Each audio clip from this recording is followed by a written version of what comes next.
אנחנו במפה, פרק 5, ברוכים הבאים, כאן דרור לצידי יועד ואופק, והיה לנו שבוע משוגע בכדורסל, הפועל ירושלים עם סל ניצחון, מכבי תל אביב חוטפת 29 על אדמת ספרד, הרצליה מובסת בבית מול תנריף, והפועל תל אביב שפשוט מביסה את טרנטו ללא שום תנאי.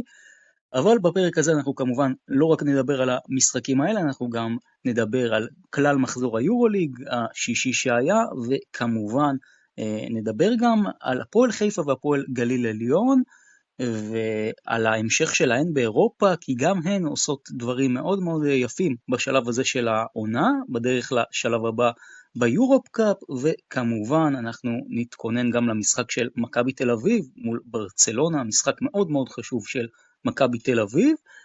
אז זה מה שיהיה לנו בפרק הנוכחי. יועד, אופק, טוב לחזור, מה שלומכם? בסדר, בסדר, עבר עלינו סוף שבוע לא פשוט, אחרי הטרחה ביום חמישי, אבל אתה יודע, עוברים את זה ומסתכלים הלאה. כן, זה מדהים איך הפסד או ניצחון, כשאתה אוהד קבוצה פשוט צובע את כל הסופש בצבע, בוורוד או בשחור, לא משנה מה קרה לך בסופש הזה, הכל נצבע באותו הצבע, בהתאם לתוצאות של יום חמישי. מה נעשה? נמשיך הלאה, נרים את הראש ונמשיך הלאה. כן. כן, אין ברירה אלא להמשיך הלאה גם מבחינתה של מכבי תל אביב, אז בואו נתחיל את התוכנית באמת עם מכבי תל אביב. אני חייב לומר, אני אמרתי לכם בפרק הקודם הולך להיות 30, פשוט לא אמרתי למי. כן. אז כן, צריך להגיד שמכבי באה די זכוכה ודי גם בטוחה בעצמה, ולא חשבה שהיא תבוא, ואתה יודע, כמו בכל המשחקים הקודמים, תיתן ליריבה שלה לפתוח חזק, להיקלה לפיגור מוקדם. מה שעבד במשחקים האחרונים בבית מול הקהל לא יעבוד במשחק חוץ כזה נגד קבוצה כזאת, ומכבי קיבלה פה חתיכת שיעור, וכן, אין ספק שמכבי תצטרך ללמוד איך להימנע מלהיקלה לפיגורים כאלה,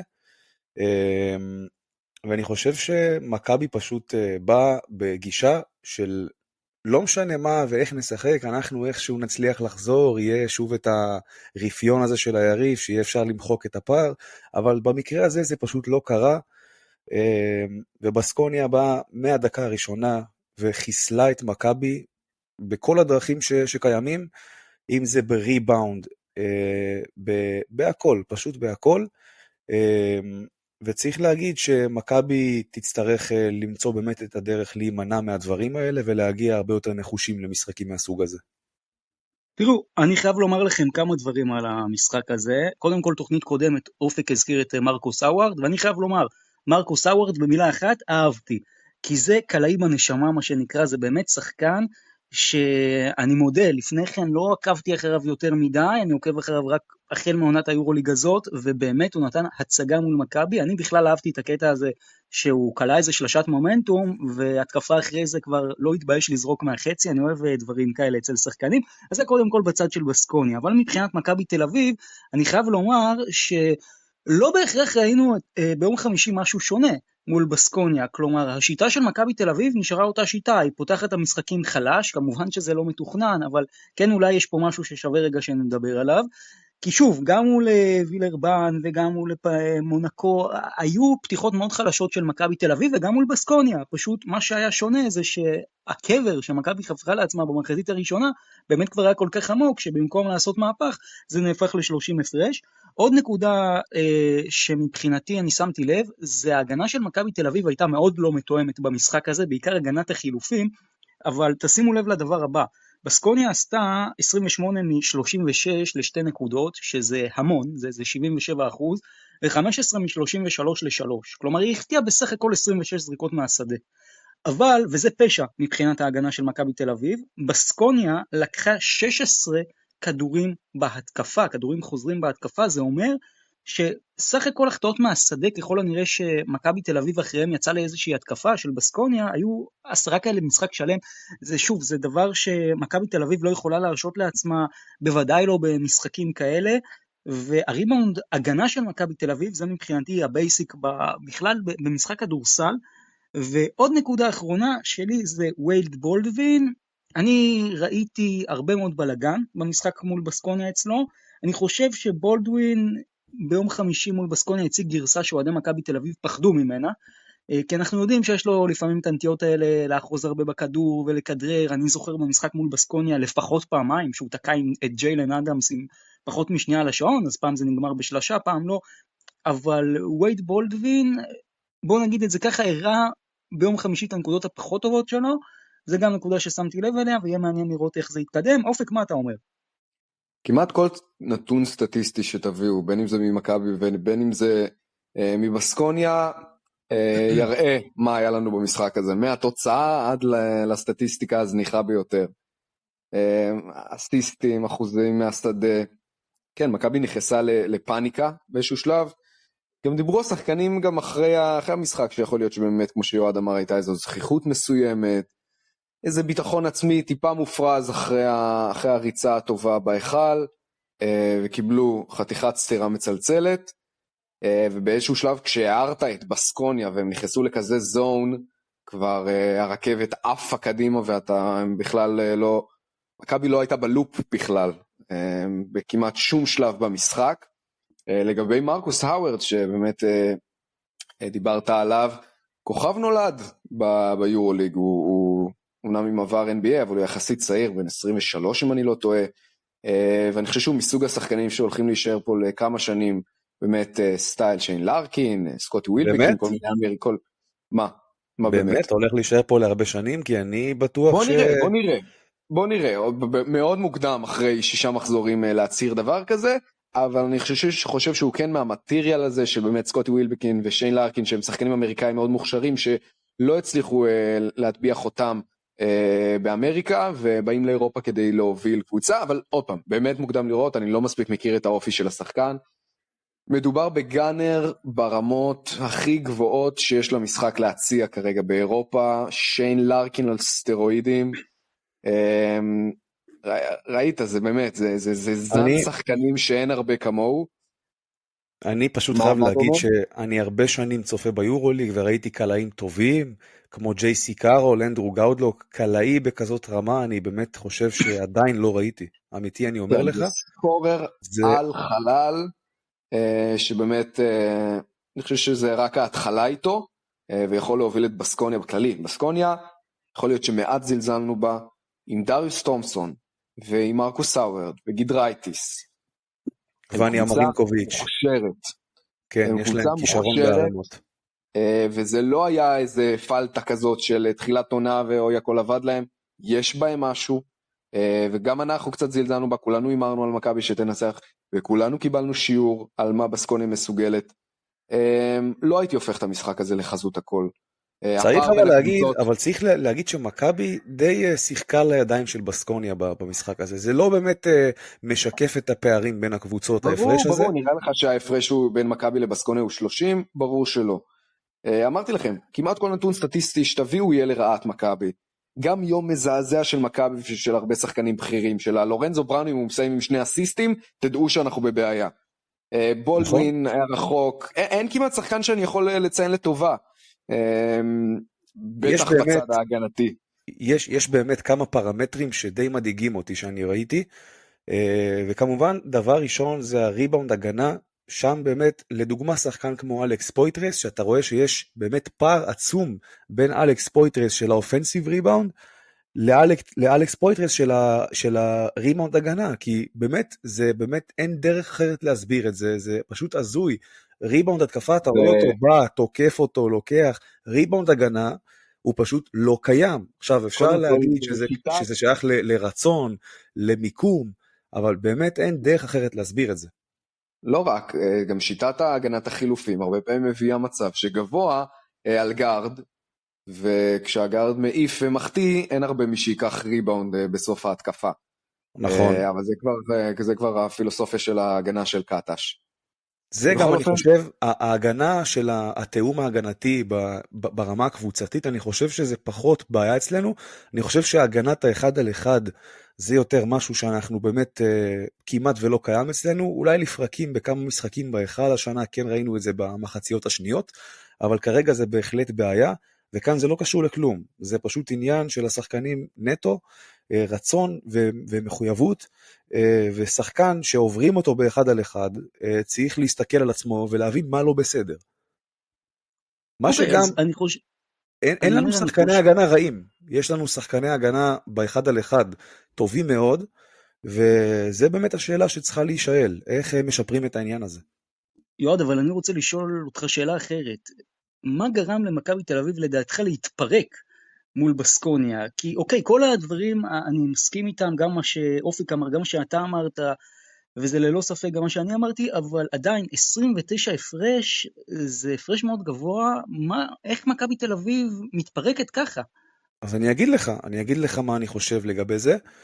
אני חושב שהעניין של הקבוצה החדשה, זה די מסביר את זה, כי ברגע שהשחקנים באמת הם מכירים אחד את השני 3 חודשים, ואני גם נדיב, אז ברור שהרבה יותר קל יהיה לפרק אותה, וברור שכל שחקן ברגע שכלום לא הולך, שום דבר מהשיטה, מהשטף לא ילך, כל אחד ייקח על עצמו וינסה להציל את המולדת מה שנקרא, וזה פחות או יותר מה שקרה, ואני חושב שזה גם אחד הדברים שצריך לשים אליהם לב, שברגע שהנה המשחק נפתח, הקבוצה שיחקה, לפחות ניסתה לשחק כמו שהיא רגילה לשחק, השיטה, לורנזו, ניהול משחק וכו', אבל ברגע שהשחקנים הבינו וראו שכלום לא עבד, הנה, אתה מקודם דיברת על בולדווין והכדררת, על לורנזו שפתאום הפסיק, שפספס הרבה מסירות, שהוא בדרך כלל רגיל למסור אותם, ויותר הכריח והלך לסל, וניסה לאיים על הסל, זה גם חלק מהעניין, ואני חושב שמכבי תצטרך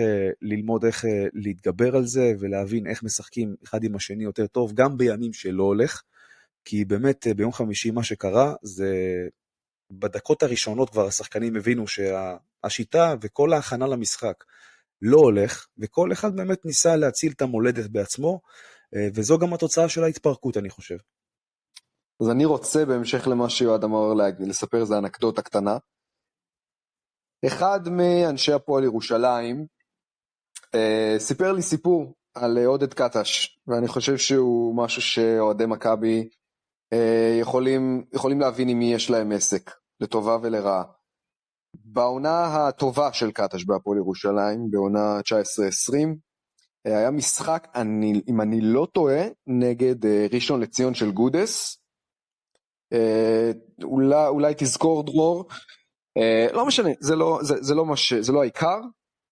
איזה הפסד זה מכריע מול ראשון לציון אתה רוצה לציין פה, כי היו כל כך הרבה כאלה של קטש. אז אני לא אנקוב בתאריך, אחד ההפסדים מול גודס, במחצית אותו איש הפועל ירושלים מספר לי שהוא ניגש לריין פנון, העוזר מאמן של עודד קטש, למי שלא יודע, דאז, ואומר לו, ריין, הם עלו עלינו, כלום לא עובד, הם עלו על השיטה שלנו, הם כאילו, ומה ריין פנון אומר לו בשתי מילים, קואוץ' פילוסופי, ומרים את הכתפיים, מושך בכתפיים. וריין פנון הוא איש כדורסל מבריק, ואני חושב שזה יכול לספר הרבה על עודד קטש. עודד קטש הוא איש כדורסל מאוד מוערך בישראל, ויגידו לך את זה מאמנים, ויגידו לך את זה פרשנים. במה שהוא טוב בו, הוא עושה מצוין. מתי הבעיה מתחילה? כשהשיטה שלו לא עובדת.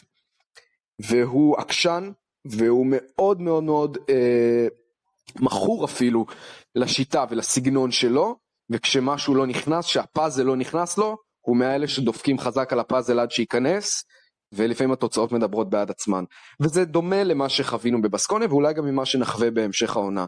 בסקוניה היה פאניקה מטורפת על ההתחלה, נרפות הגנתית שזה כבר מעבר לשיטה, לתאום. זה היה רפיון שאפילו העבירה לא הצליחו לעשות. זה יכול להיות שיש לזה אפקט מנטלי, זה אולם שקשה לשחק בו, בסקוניה קבוצה מוכשרת, אבל זה באמת אנקדוטה שבעיניי יכולה לספר הרבה על עודד קטש ולעונה שמצפה למכבי. תשמע, אני חייב להגיד שהסיפור שלך על העוזר מאמן ועל קטש זה מאוד מלחיץ אותי, אבל כן, מאמן גדול יודע לאלתר בזמנים קשים, ולפי הסיפור שסיפרת פה,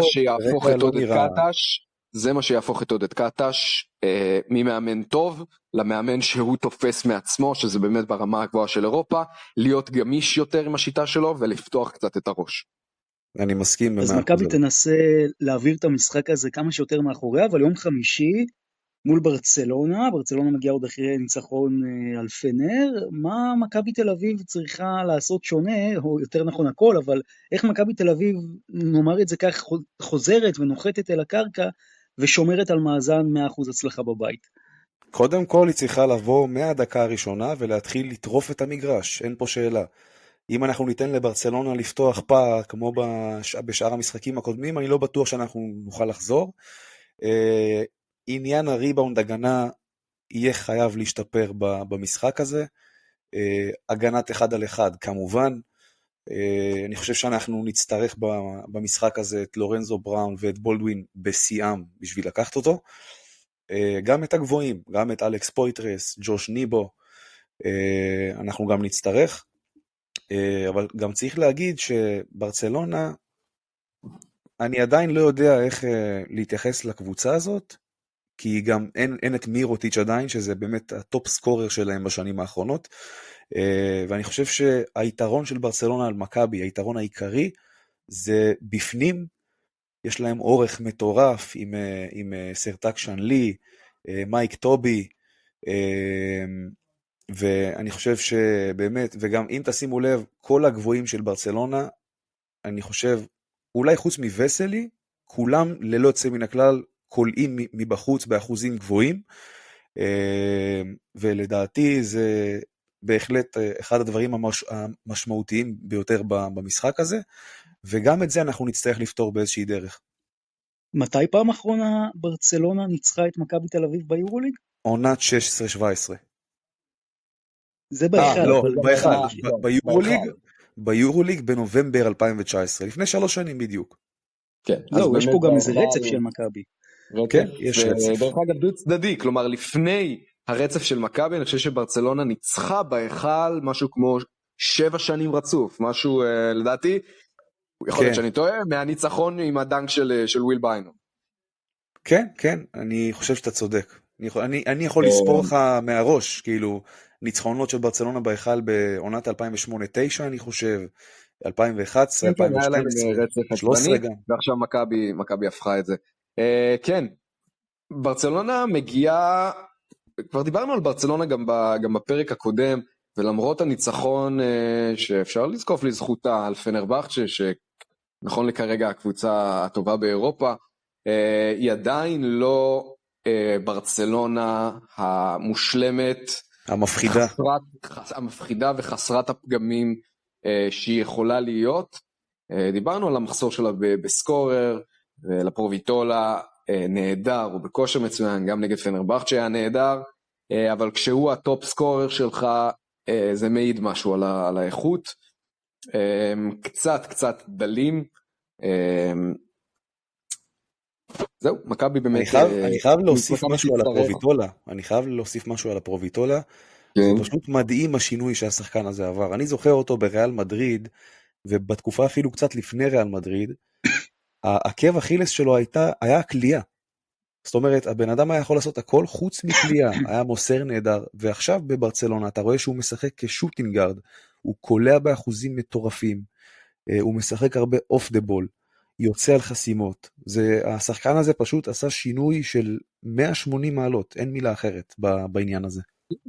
אין וקום בכדורסל, והוא ידע לקחת את מה שהמשחק כרגע נתן לו, אבל כן, ברצלונה עדיין לא מוצאת את עצמה, סטורנסקי ווסלי זה עדיין לא מספיק משופשף, וכן, חסר להם שם משהו. מכבי כדי לנצח תצטרך כמובן את השדים של יד אליהו, בשיאם, לרוץ כמו משוגעים, סטופים בהגנה ולקוות לטוב, אבל כן, מכבי יכולה לנצח את המשחק הזה למרות השוק שקיבלנו כולנו ביום חמישי, יכולה לנצח, כי באמת ברצלונה לא בפורמה החזקה ביותר שלה. כולנו מכירים את ברצלונה, יודעים שקצב נמוך משחק רק לטובתם, וגם לשם שרס אני חושב שהוא יכוון, למנוע ממכבי כמה שיותר לרוץ. כן, אז אל תגלו לנו עוד מי אתם חושבים שתנצח, זה נדבר עוד מעט באימורוליג, אבל בואו רגע נסכם את כל מה שקרה במחזור השישי. אם אני צריך לתת כותרת במילה אחת למחזור, אז אני נותן את המילה מתעתע. קודם כל, היו 5 משחקים שבהם קבוצה שכבר הובילה בפער דו-ספרתי, בשלב מאוד מתקדם במשחק, או הפסידה אותו, או הייתה מאוד קרובה להפסיד אותו, זה וירטוס בולוניה שאיבדה את זה, וברצלונה, ופרטיזן, ואולימפיאקוס, וגם אלבה ברלין. זה באמת, היו פה הרבה מאוד מהפכים. אני חייב לומר לכם עוד משהו מתעתע. קודם כל בסקוניה, אנחנו דיברנו עליה בתחילת התוכנית, אני כבר לא יודע איך לאכול את הקבוצה הזאת, לנצח את מכבי תל אביב ב-29 הפרש, בבית, אוקיי, אבל עדיין, זאת הצהרת כוונות מאוד מאוד משמעותית, ויכול להיות שזאת קבוצה שאני לפחות לא ספרתי, ואני מניח שעוד הרבה.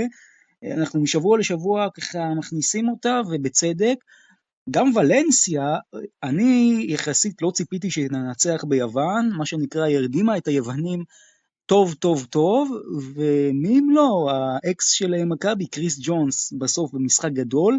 סלוקאס דרך אגב מחטיא במשחק הזה 2 זריקות מכריעות מהקו, ג'ונס עושה דווקא 4 מ-5, וכמובן היה שם איזה דנק מטורף של אלכסנדר, זה גם חייבים לציין.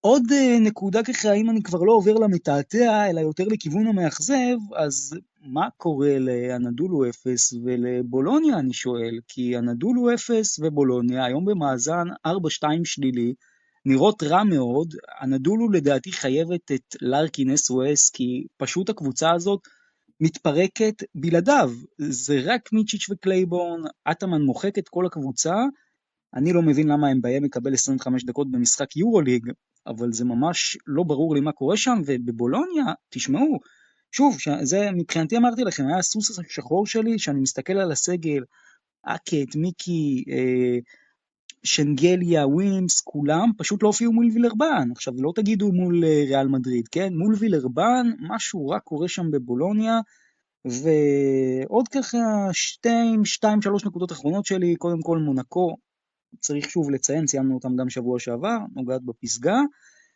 ופנתינייקוס, אנחנו דיברנו עליה ואמרנו הרבה שבחים בעניינה, אבל בסוף במבחן התוצאה היא כמעט מקום אחרון, ונקודה אחרונה, וזה ככה סוגר את המעגל של ברצלונה שדיברנו עליה, בסופו של דבר, אותו דבר, במבחן התוצאה ברצלונה, אוקיי, לא הכדורסל הכי אלגנטי, 4-2 חיובי, מוכיחה הרבה מאוד אופי במשחקים שלה, אז למכבי תל אביב בהחלט יש מה לדאוג פה, אבל מה אתם אומרים בכלל על המחזור שהיה? תראה, אני חושב שהפתעת המחזור באמת זה ולנסיה מול אולימפיאקוס. אין ספק, למחוק פער כזה, באולם כזה, לקחת את המשחק עם כל האוהדים היוונים, הפנאטים, וקריס ג'ונס גם שם בסוף סחט עבירה ל3 זריקות, קלה את כל ה3, והמקרה של סלוקאס שדיברת עליו מקודם, אני חושב שזה דבר שאנחנו לא נראה יותר לעולם, אולי עוד 5 שנים. זה דבר שרואים באמת פעם בקוסטס לוקאס מחטיא פעמיים מהקו בשניות האחרונות, זה דבר שאני לא יכול להסביר לך, ואני חושב שוולנסיה פה עשתה משחק ענק, ניצחון ענק, וגם צריך להגיד שהיא גם לפני שבועיים אני חושב לקחה משחק באנדולו, שזה 2 משחקים שאני חושב שהם בעצמם לא חלמו שהם יקחו, וגם צריך להגיד על אולימפיאקוס, שאני זוכר בהתחלה שכולם התלהבו שהם ניצחו בברצלונה ובמדריד, אז הנה, 2 הפסדי בית למונקו ולוולנסיה, ומי זוכר בכלל את 2 הניצחונות האלה בספרד, אתם מבינים? אני חייב לומר לכם שמי שלא מבין את המונח, מה זה נקרא להרדים את היריבה, שפשוט תסתכל על המשחק של ולנסיה אולימפיאקוס, שידור חוזר, ולנסיה פשוט הרדימה את אולימפיאקוס חבל על הזמן, וידעה גם לנצל את זה בסוף. אופק, ולנסיה, כמעט אף אחד מאיתנו לא ספר אותה, אבל בסופו של דבר מאזן 3-3, האם ולנסיה יכולה לעשות השנה טופ 8, עם איך שהקלפים מתחילים להסתדר?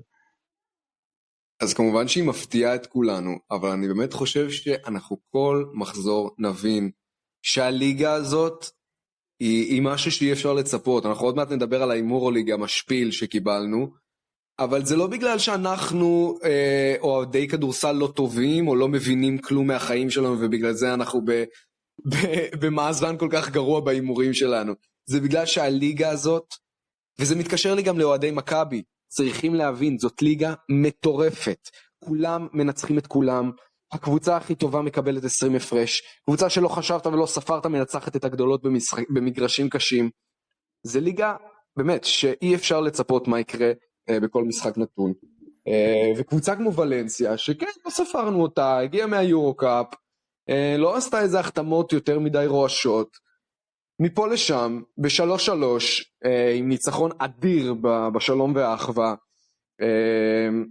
עם רבע אחרון מטורף של 25-11, מטורף, מהלכים גדולים, וכנ"ל לגביה אפשר להגיד על עוד כמה קבוצות. זאת ליגה מטורפת, ואוהדי מכבי צריכים להבין שהם לא מורגלים, אני לא יודע ממה זה נובע, מהישראלי החסר סבלנות, או מזה שאנחנו מורגלים עוד לשיטת הטורניר שהייתה ליורוליג. הפסד פה, ניצחון שם, הם לא חזות הכל. זה שניצחנו אם ננצח את ברצלונה בהיכל שבוע הבא, אנחנו לא להזמין כבר כרטיסים לפיינל פור, וזה שקיבלנו מבסקוניה טרחה, זה לא אומר שצריך זהו לסגור את הבאסטה ולמכור מנויים. זאת ליגה מטורפת, וצריך להתחיל להכניס את זה טוב טוב לראש. זה מפעל שיכול לקרות בו הכל, אף תוצאה לא אמורה להפתיע אף אחד. אני אמשיך אגב לגבי ולנסיה, אני חושב שהם, תראה, הם ניצחו שתי משחקים גדולים באיסטנבול ואתמול ביוון, אבל אני חושב שכמו המשחקים של אולימפיאקוס בספרד מול ברצלונה וריאל, גם פה זה יתקזז, ואל תופתעו אם אתם תראו אותם עוד כמה שבועות שומטים איזה שתי משחקים ככה בבית, שעל הנייר הם צריכים לקחת. הכל מתקזז בסוף. ברור, זה חוק מרפי. כן, וכמו אגב ולנסיה, גם ז'לגיריס, מאזן 3-3, אני חושב שגם היא ככה מגיעה משום מקום, כי שוב, לומר שז'לגיריס הייתה צריכה לנצח 3 משחקים בששת המשחקים הראשונים על הנייר, זה קצת too much. יועד, מה אתה אומר על ההצגה של קינן אבנס? תשמע, אני תמיד אהבתי את השחקן הזה והחזקתי ממנו, וכן, כמו שאמרתי, קינן אבנס זה שחקן שאם הוא נכנס לזון, הוא יכול להרוג יריבה כמעט לבדו. אנחנו גם זוכרים בעונה שעברה, במשחק של מכבי מול ריאל ביד אליהו, מכבי הייתה בפיגור דו ספרתי, ואם אתם זוכרים, הוא קלה 9 נקודות רצוף, באמת נכנס לזון עם 2 שלשות, חדירות, עשה הכל, החזיר את מכבי למשחק, ומכבי לקחה אותו. אז כן, אני חושב שקינן אבנס זה שחקן שכל קבוצת יורוליג צריכה, זה שחקן שאני חושב שאפשר להגיד שהיריבה צריכה לחשוש מאוד אם הוא נכנס לזון נגדה, וזה מה שקרה גם ביום שישי. וז'לגיריס, בגדול אני חושב שהקהל שלהם זה מה שעושה אותם כאלה תחרותיים. ועוד דבר שאני צריך לציין, ואני חייב להגיד שהשנה, בניגוד לשנים עברו, אין קבוצה שאתה יכול להגיד עליה שהיא באמת נמושת המפעל, שכל קבוצה באה ויכולה, נגיד, לדרוך עליה. השנה אין כזאת קבוצה, כל הקבוצות ביורוליג ללא יוצא מן הכלל, כולם קבוצות כדורסל מצוינות, ופה בהחלט אני חייב להגיד שזה אדיר והרבה יותר כיף. באמת כל קבוצה, איפה שהיא לא משחקת, היא צריכה לחשוב שהיא יכולה לצאת משם עם הפסד. זה דבר אדיר מבחינתי. היה משחק אדיר נגד אלבה. הקהל של ז'לגיריס, זה לא שאנחנו לא מכירים אותו, כן? זה לא חדש לנו, אבל יש משהו בקהל הליטאי שהוא מיוחד.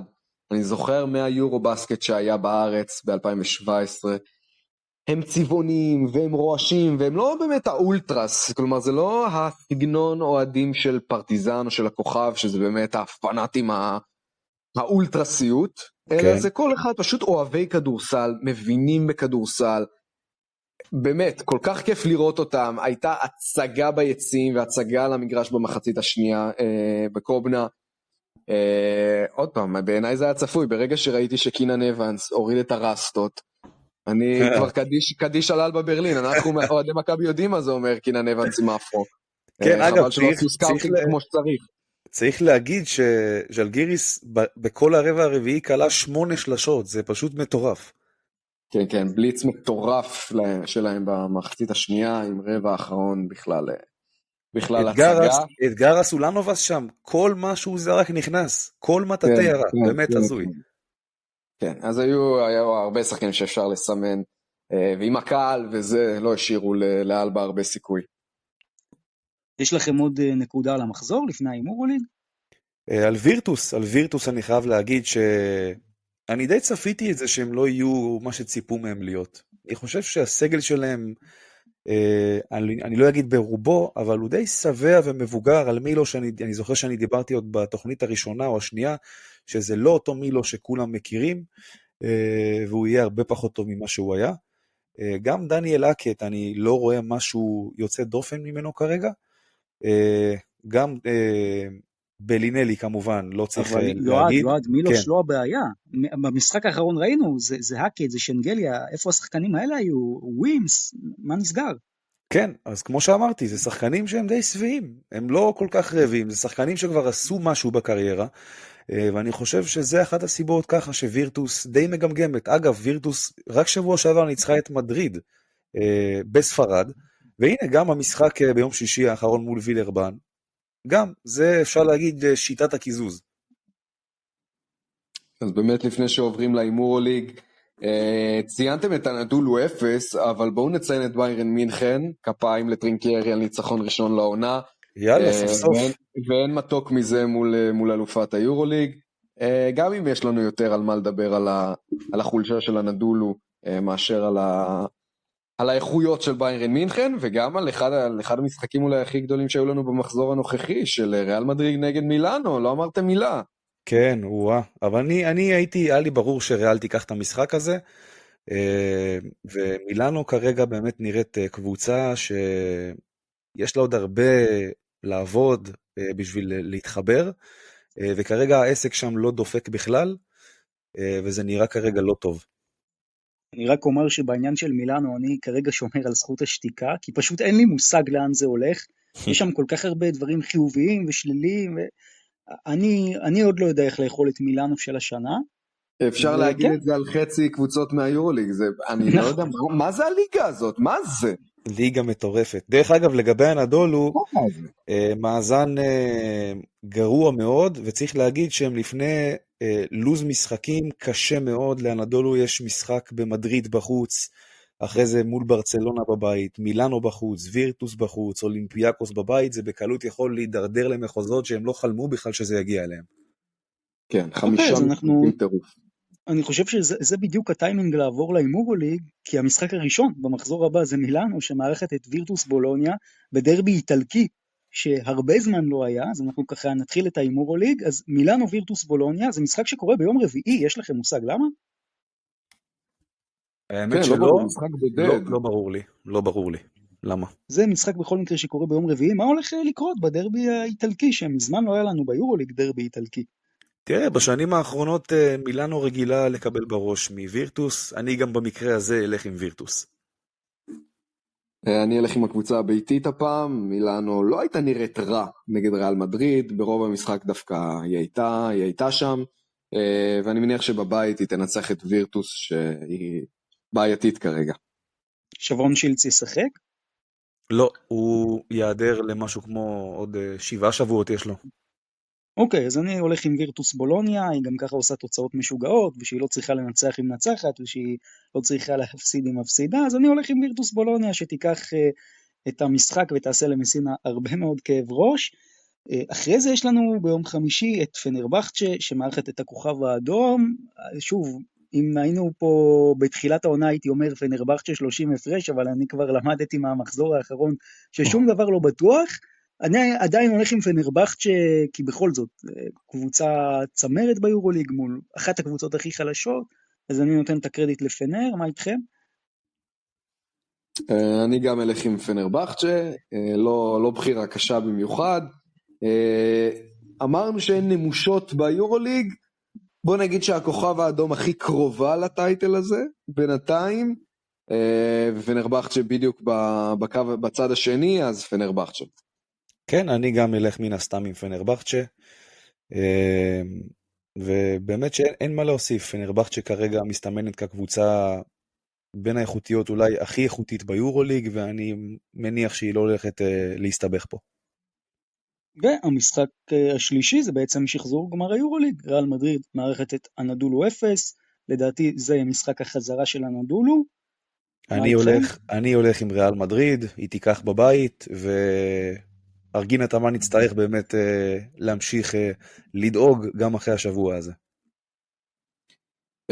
האמת שהראש והלב קצת הולכים מכות כרגע, משהו בתחושה שלי אומר שבאמת הנדולו תיקח את זה, לא יודע כל כך להסביר למה, אבל אני אלך, לא יודע, הולך עם תחושת הבטן ואני אלך גם עם הנדולו.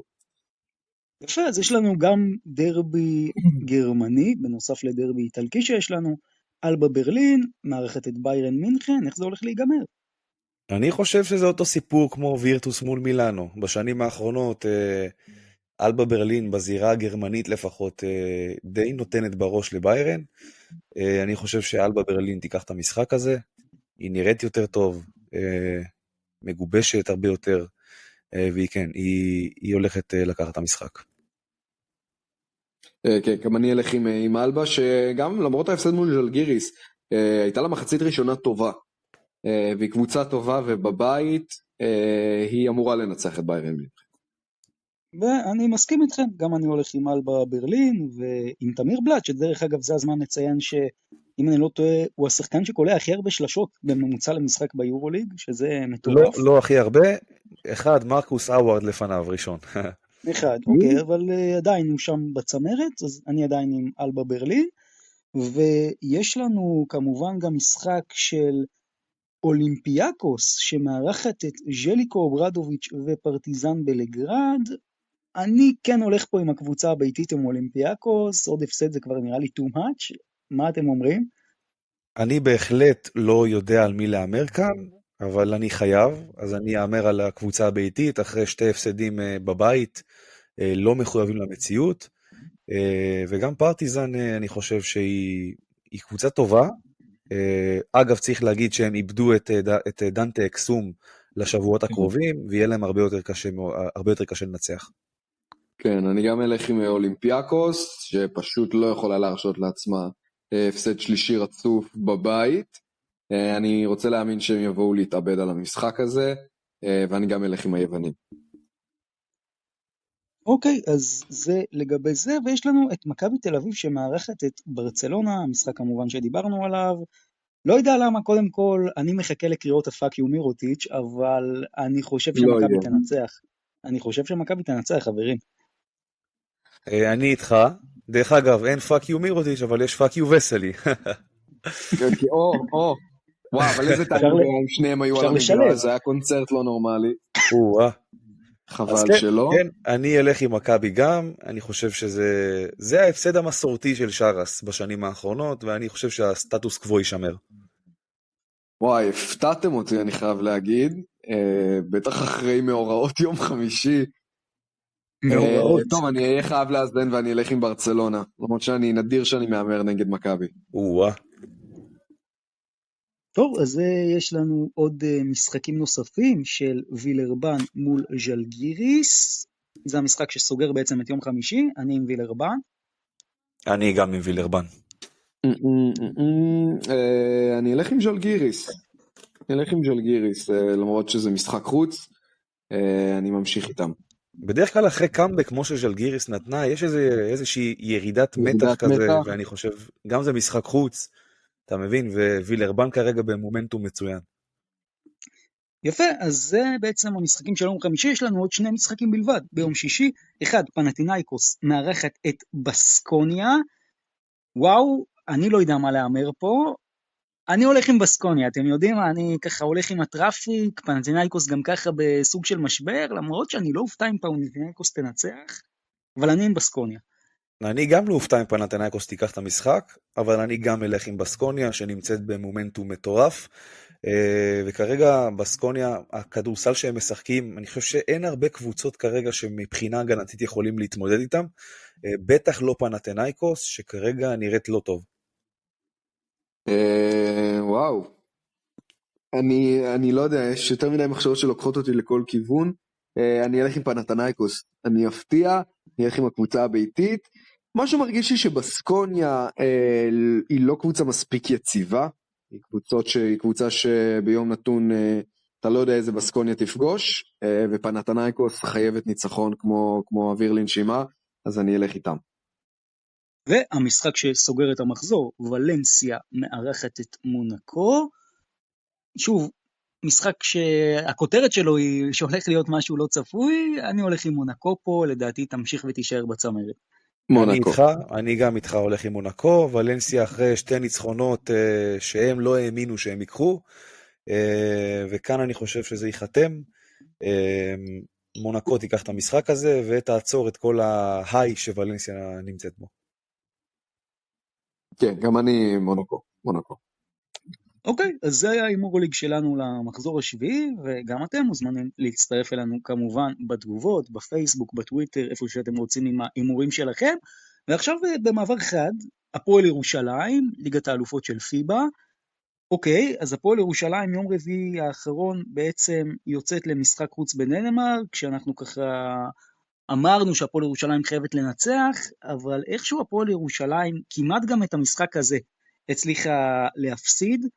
צריך לומר, זאת גם לא הקבוצת כדורסל הכי טובה שיש לדנמרק להציע, וזה באמת, אם זה היה הפסד, זאת הייתה רעידת אדמה. אני רוצה להקריא לכם משהו שאני דווקא כתבתי בחוג מצומצם של אוהדים שלנו באחת מקבוצות הפייסבוק, שבעצם ממחיש לדעתי את הסיפור של המשחק הזה, וזה בנוגע גם למרקס מייריס. אז אני נתתי לזה כותרת שאומרת, במקום בו אין אנשים, ישתדל להיות איש. עכשיו, מה אני אומר? מרקס מייריס הוא מבחינתי הפתעת העונה, מבחינתי משחק שני ברציפות באירופה, שהוא מוביל את הקלעים שלנו ופשוט נראה טוב. יש לו יופי של משחק פנים והתמצאות בצבע, כשגם בהגנה הוא משנה המון זריקות, ואפילו מחוץ לקשת יחסית לקבוצה הזאת, הוא אופציה מועדפת. עכשיו בכלל, כמו שאני תופס את הקבוצה הזאת, יש בה כרגע 2 שחקנים, הנקינס ומייריס, ופה נשאלת השאלה מבחינתנו, אם איכשהו היתרון היחידי שלנו, כהפועל ירושלים הוא בתוך הצבע, למה אנחנו מיידים שלשות כאילו אין מחר, ולא כל הערב פשוט משחקים פנימה? לצורך העניין, מול הדנים, הפועל ירושלים עושה 22 מ-38 ל2 נקודות, שזה 57%, אבל רק 8 מ-29 ל3, זה 28%. הפער בין ה-2 ל-3, זהו, אז הפער בין ה-2 ל-3 הוא גדול, מכדי שישתלם לקבוצה לזרוק 30 שלשות במשחק, חברים. הקבוצה לא צריכה לזרוק מעל 15-20 שלשות, ומה שאני עוד רושם שם, שזה אומנם נראה רע מאוד, אבל עדיין הנר דולק ואפשר לתקן. הניצחון, ככל הנראה מבטיח פליין, כי הדנים תשה להאמין שיקחו גם את המשחק בירושלים, וגם עוד איזה משחק, ושהפועל ירושלים תפסיד את כל המשחקים, אבל אם אנחנו לא נביא איזה חיזוק, כמו טיירוס מגי, בסוף גם המזל מתישהו ייגמר. ועוד מילה אחת חברים, ברשותכם גם על איתי סגב, הקפיצה שם שהוא נתן על מייריס, זה מבחינתי קפטן, לפחות הטייטל של הקפטן זה בדיוק מה שצריך, את השחקן הזה שמפרגן לחברים שלו לקבוצה שהם מצליחים. אבל עכשיו שוב אני אתמרכז רגע, הפועל ירושלים נראית רע, אין לי דרך אחרת לומר את זה, הפועל ירושלים ממש נראית רע. כן, תראה, צריך להגיד אפשר להגיד שהניצחון הוא הכי חשוב וכל הקלישאות וכולי, אבל בוא, צריך לשים את הדברים על השולחן. הפועל ירושלים נראית לא טוב בכלל. הקבוצה הדנית, אחת החלשות במפעל, אם לא הכי חלשה, ואתה יודע, לך לפוזיישן האחרון, היה להם 3 עבירות לתת, הם לא נתנו אפילו אחד, ועזוב עכשיו, לא סל שלשה משום מקום, ככה באיזה פוקס או איזה הבלחה, הם מקבלים דנק, שזה כן, זה הקטע הכי הזוי, לקבל דנק בכזאת סיטואציה, זה אין לי משהו אחר להגיד חוץ מביזיון. וכאן אני חושב שהפועל ירושלים ניצלה, ויש לג'יקיץ' המון שיעורי בית, כי זה עדיין לא מרשים בכלל, עם כל הכבוד לניצחון והחגיגות בסוף, זה לא יעבוד לאורך זמן.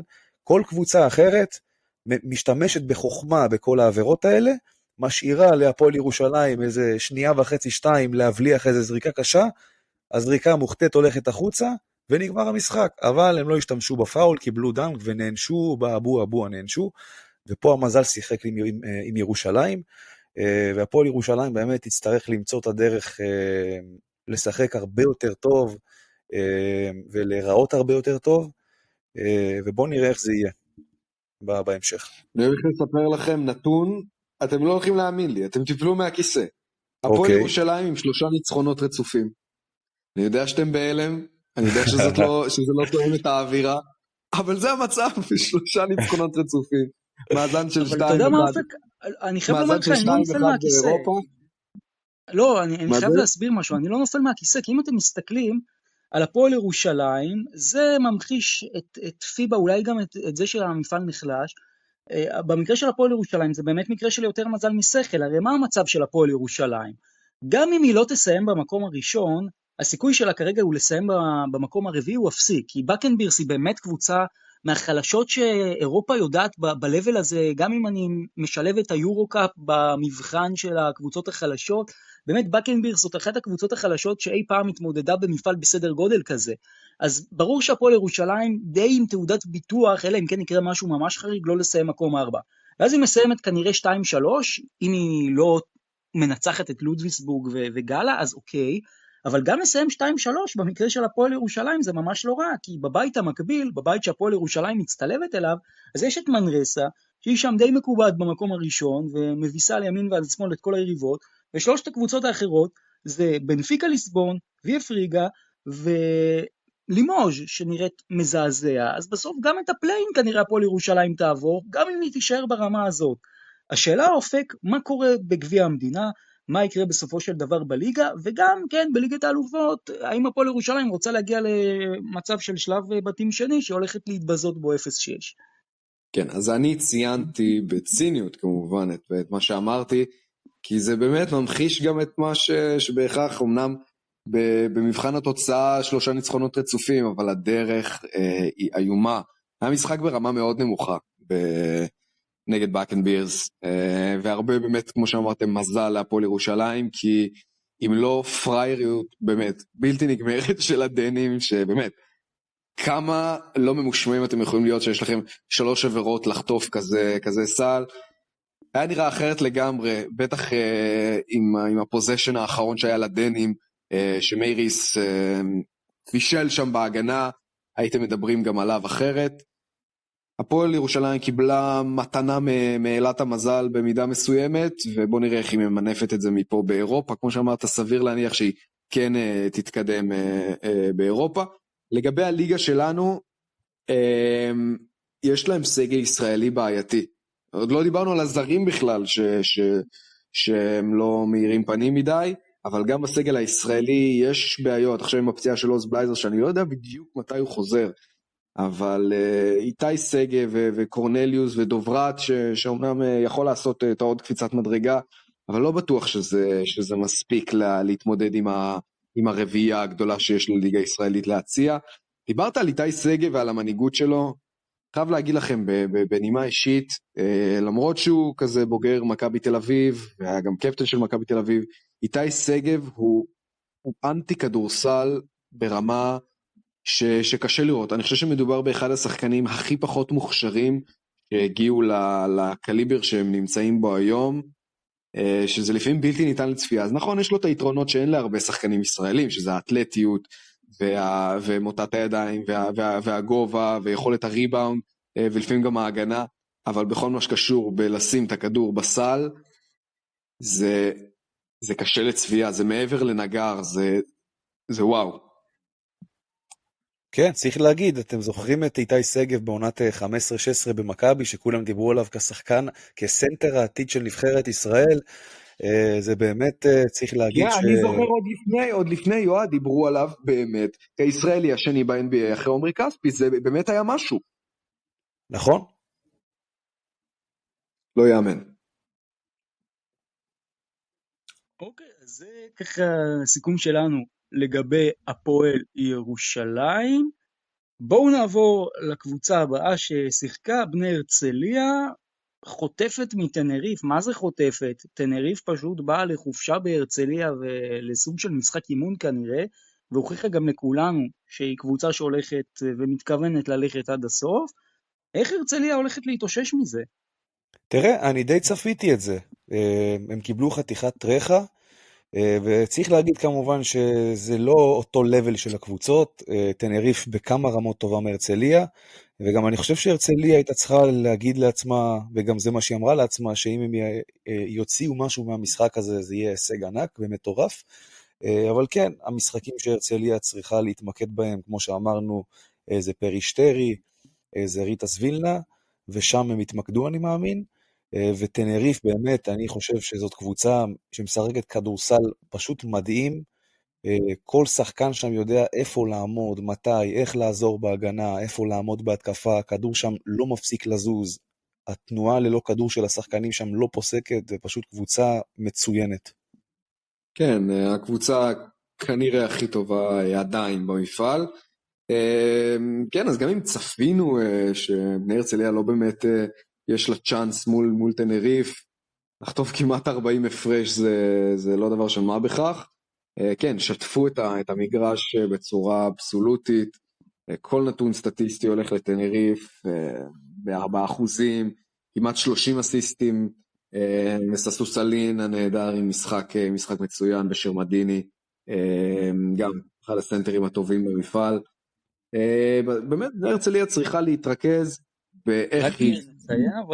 במשחק המקביל, ריטס וילנה מביסה ב-25 הפרש את פרישטרי, כלומר, נכון, זה משפיע מאוד, ולא לטובת בני הרצליה, בכל מה שקשור במאבק להיכנס לפליי-אין, אבל באמת היא צריכה כרגע להתרכז באיך היא עושה מקום שלישי, ומשם מי יודע מה יהיה, וזה לא יהיה פשוט בכלל. אוקיי, אז זה לגבי הרצליה. בואו נדבר רגע חברים על הפועל תל אביב. הפועל תל אביב כרגע מקום ראשון בבית שלה, רוקדת על הפרקט מול טרנטו, זה נראה מעולה. כן, זה היה די צפוי שהם ייתנו הצגה מול טרנטו, אחת הקבוצות החלשות ביורוקאפ, אבל כן, צריך להגיד שהפועל תל אביב נראית טוב מאוד. דרך אגב, אני זוכר בתוכנית הקודמת שהקלטנו, אופק דיבר על התלות של הפועל בג'קובן בראון, צריך להגיד ג'קובן בראון לא היה טוב בכלל, הוא כבר לא טוב כמה משחקים, והפועל עדיין נראית טוב ומנצחת. גם מול טרנטו, ג'קובן בראון לא היה טוב, ובכל זאת הפועל שיחקה מצוין, ניצחה ב-30 הפרש, קל מה שנקרא, וכרגע היא מתבססת במקום הראשון בבית שלה, בזכות הפרש סלים עדיף על בודדשנוסט, וכרגע זה נראה טוב מאוד מבחינת הפועל תל אביב, ובואו נראה אם היא תוכל להמשיך באותו רמה. יהיה מאוד מעניין לראות איך הפועל תל אביב תיראה בהמשך מול קבוצות איכותיות יותר, כמו גרן קנריה, כמו בודדשנוסט. אני באמת רוצה לראות את הפועל תל אביב בשלבים המאוחרים. כן, אז לא יודע, אני חושב שהכמות כישרון שיש להפועל תל אביב מול טרנטו מספיק גבוהה כדי לנצח גם ב-30 הפרש קבוצה, גם בלי ג'ייקובן בראון, אז זה לא בהכרח בעיניי היה מבחן מייצג לתלות או האי-תלות של הפועל תל אביב בג'ייקובן בראון, אבל כן, היא כרגע מבססת עצמה כאחת הקבוצות החזקות בבית.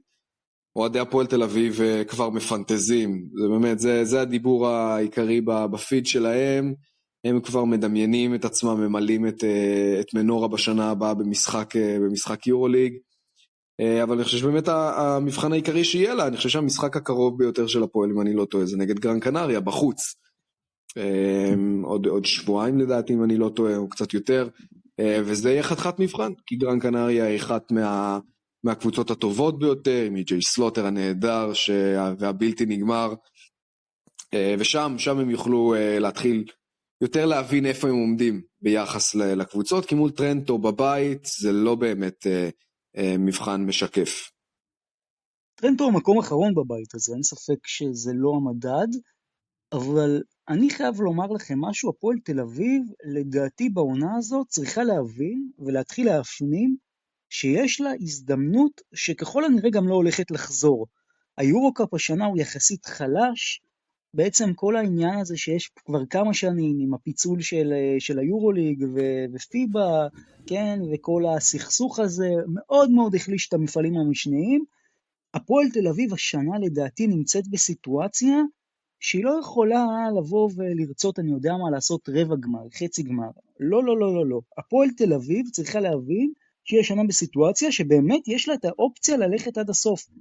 והיא תצטרך לדעתי באמצע העונה למצוא את עוד החתמה, עוד איזה שחקן שייתן לה את הקפיצת מדרגה הזאת, כדי שהיא תוכל ללכת בראש מורם לשלבים המכריעים, כי איך שאני תופסת את המפעל הזה, הפועל תל אביב בהחלט, בטח בשיטה שלו, יכולה שנה הבאה, לשיר דיבושן וללכת למשחק חוץ ביורוליג ביד אליהו.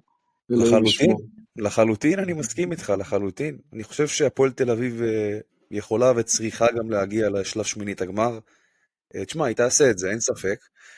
ומכאן באמת הכל, השמיים הם הגבול. אם הם באמת יצליחו לשמור על עצמם בריאים, ובאמת יישארו כמו הסגל שכרגע נמצא, הם באמת יכולים להתחיל לפנטז, באמת גם נפתח להם התיאבון בעונה הזאת, אבל חשוב להבין שבאמת אתה מדבר על החתמה באמצע העונה, אני לא יודע מה מצב התקציב, באמת, רמי כהן משכן בערך כל רכוש שהיה לו, כדי לממן את הסגל הנוכחי, מתומר גינת, ועד כל הזרים, ג'ורדן מקריי, ועכשיו גם הזר החמישי שרוצים להכניס בליגה, הם צריכים להתפלל לאלוהי הכדורסל שיהיה איתם, וישמור על הסגל כמו שהוא, כי אם משהו אחד קצת יזוז, פציעה כזו או אחרת, יכול לרסק פה את הדבר הזה.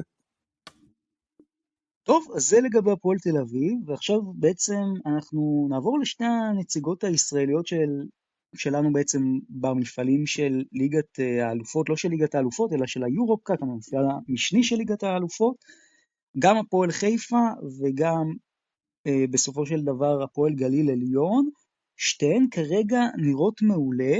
עכשיו בואו רק נעשה סדר, הפועל חיפה היא בעצם בבית עם גזיאנטפ, היא מנצחת בחוץ ביום רביעי את גזיאנטפ, זה אירוע שהוא די נדיר צריך לומר, אמנם היא הפסידה בבית ב-16 וניצחה בחוץ ב-10, וכרגע היא וגזיאנטפ מאזן 3-1 חיובי, ככה שסביר להניח שאם גזיאנטפ לא תמעוד עד בשני משחקים שנותרו עד לסוף הבית, אז הפועל חיפה תסיים רק במקום השני כנראה, אבל עדיין, היא בדרך לשלב הבא, וגם הפועל גליל עליון, מקום ראשון בבית שלה, מנצחת את KBL, ובעצם יש לנו עוד שתי נציגות ישראליות שצריך לדבר עליהן, שמאוד יכול להיות שהולכות לפחות אחת מהן אולי לעשות את מעשה נס ציונה ב-2021. קודם כל הלוואי, הלוואי. תראה, קבוצות שמשחקות באירופה, קבוצות מישראל שמשחקות באירופה, גם אם שייכות לאמצע או תחתית הטבלה, ולא הכי טובות והכי בחירות, זה טוב מאוד שהן משחקות באירופה, זה מוסיף איכות לליגה, זה מחשל אותם. אין מה לעשות, יש הבדל שאתה משחק במסגרת אחת, או אם אתה משחק בשתי מסגרות. אני חושב שזה מהלך אדיר של שתי הקבוצות האלה, ובאמת יהיה מאוד מעניין לראות עד כמה רחוק הם יכולים להגיע במפעל הזה. כן, אז אני באמת אמשיך ואוסיף, דיברנו על זה גם כשהתחלנו, אחת הסיבות שהתחלנו את הפודקאסט הזה, כי באמת הקבוצות הישראליות שעברו שיא בייצוג במפעלים אירופאים, וזה מבורך. אני באמת חושב שאפילו גם אם, רגע נסתכל קצת מלמעלה על מה שגליל עליון והפועל חיפה עושות, השנה יש כמה זרים בליגה הזאת, בליגה הישראלית, ששווה לשים עליהם עין. אני לא זוכר הרבה שנים עם כל כך הרבה כישרון, ובכל כך הרבה קבוצות.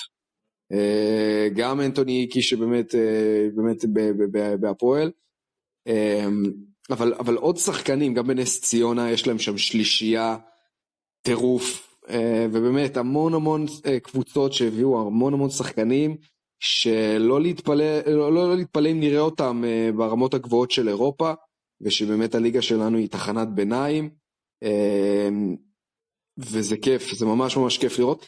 נורא חבל לי שנס ציונה השנה לא במפעל אירופי, כי אני חושב שהם בנו סגל וכמה החתמות זרים פשוט אדירים, טיילר ביי ובויוקנן, שהם פשוט שחקנים נהדרים, וזהו. אני מקווה שנמשיך לראות את גליל עליון ואת הפועל חיפה ממשיכות ומייצגות את הכדורסל הישראלי בכבוד, גם אם זה במפעל השני בחשיבותו של פיבה. הלוואי. חייב לומר לכם שבעצם העונה הזאת, ככל שהיא מתחילה ומתקדמת, היא רק מראה שהבחירה של אירופה לשלב כמה שיותר נציגות ישראליות, מבחינה מקצועית, היא מאוד מאוד טובה. כל הנציגות הישראליות כרגע, מלבד בני הרצליה, ששוב במקרה של בני הרצליה זה באמת סיטואציה מאוד מאוד קשה שהיא בבית מוות, כל הנציגות הישראליות, לא משנה באיזה מפעל הם, כרגע במאזן חיובי, חוץ מבני הרצליה, שגם היא נותנת מלחמה מאוד יפה בבית שלה. אז בסופו של דבר, אני תמיד הרגשתי גם כישראלי, כאוהד כדורסל ישראלי, שקצת מקפחים אותנו בקטע הזה, שקצת אירופה, מה שנקרא, צריכה לתת יותר נציגות גם לישראל, בכל המפעלים, בכל הזירות, בכל החזיתות, ואני חושב שהעונה הזאת היא בהחלט הזדמנות מצוינת גם לקבוצות הישראליות, להוכיח את עצמן ומה הן שוות, כי הקבוצות הישראליות בינתיים מוסיפות לרמה במפעלים האירופיים. לגמרי. חד משמעית. לגמרי, זה תורם בכל כך הרבה מובנים. דיברנו על זה, לשחק בשתי מסגרות, זה עולם אחר מאשר משחק בשבוע. אתם לא יודעים מה זה עושה אפילו בתוך קבוצה. משחק בשבוע זה פשוט לא מספיק כדי ליצור את הכימיה הזאת, את התחרותיות הזאת. וכשכל כך הרבה קבוצות משחקות בשתי מסגרות, אנחנו גם נראה את זה בא לידי ביטוי בליגה שלנו, עם רמה פשוט יותר גבוהה, גם בעונה הנוכחית, וגם בשנים הלאה. זה גורם ליותר זרים איכותיים לבוא לארץ, זה מגדיל תקציבים באמת של המועדונים עצמם, ורק תורם. יפה, אז זה היה הפרק שלנו, הפרק החמישי של אנחנו במפה. בשבוע הבא אנחנו ניפגש פה לפרק השישי, אנחנו נסכם את המשחק של מכבי תל אביב וברצלונה, ואת המחזור השביעי שיהיה ביורוליג, וגם נתחיל להתכונן למשחקים של הנציגות הישראליות, בליגת האלופות, ביורוקאפ, ביורופ קאפ. אז שיהיה לכולם שבוע מעולה, ונתראה כאן בשבוע הבא. שבוע מעולה. שבוע טוב חברים, מלא בכדורסל. ביי ביי. ביי.